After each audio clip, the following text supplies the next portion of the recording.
My dear listener, there is a topic of import that I have been eager to put to ink. There is a ghost haunting my apartment. Yes, the strange and absurd matter of the spectral flatmate in my Washington abode continues to unfold in a manner most perturbing, and I find myself increasingly compelled to chronicle the affair for posterity.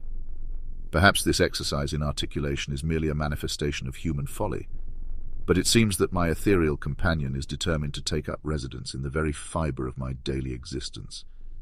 And so, with a sense of resigned fascination, I turn once again to the written word to dissect this conundrum in the only way I know how. First and foremost, let us address the matter of the television remote. An object of trivial import to most, it has become the battleground of a cold war waged by my ghostly counterpart. The remote, you see, takes on a life of its own, relocating itself to the most obscure and unlikely of places.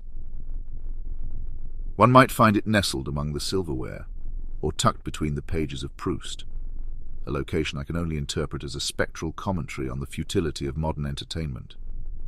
I have even discovered it in the refrigerator, chilling next to a bottle of Chardonnay, a placement, I must admit, I admire for its sheer audacity. The culinary habits of my spectral roommate have also become a matter of concern. As I prepare my morning eggs and toast, I detect a faint aroma of ethereal discontent. The eggs curdle in a manner that suggests otherworldly interference, and the toast bears an uncanny resemblance to the visage of Oscar Wilde on one occasion, Bertrand Russell on another.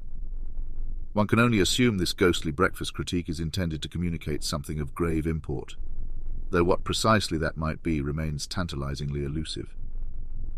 The plumbing, too, has become a theatre of ghostly expression.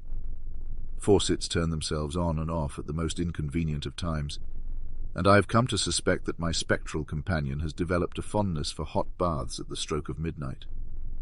The ethereal splashing and faint strains of Debussy's Clair de Lune would be charming were it not for the interruption to my much-needed slumber. Furthermore, my literary collection has become the subject of ghostly attention. Books rearrange themselves as if by magic, with works of atheistic scholarship consistently finding themselves replaced by tomes of spiritual mysticism. It seems my spectral roommate has decided to engage in a battle of philosophical wits, though I must admit that the sight of the God Delusion replaced by the Tibetan Book of the Dead has elicited more than one chuckle. The windows, too, have become a source of vexation. They open and close with a will of their own, allowing in draughts at the most inopportune moments. I have tried locking them, but to no avail.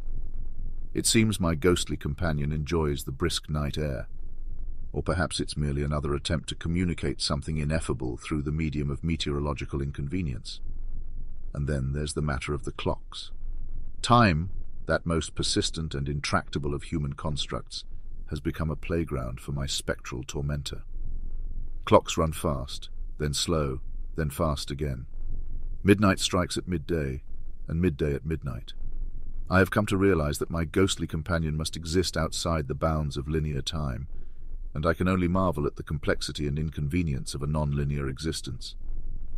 In the grand scheme of existence, these ghostly annoyances might seem trivial, even absurd, but they have come to represent something profound, something inexplicably intertwined with the human condition.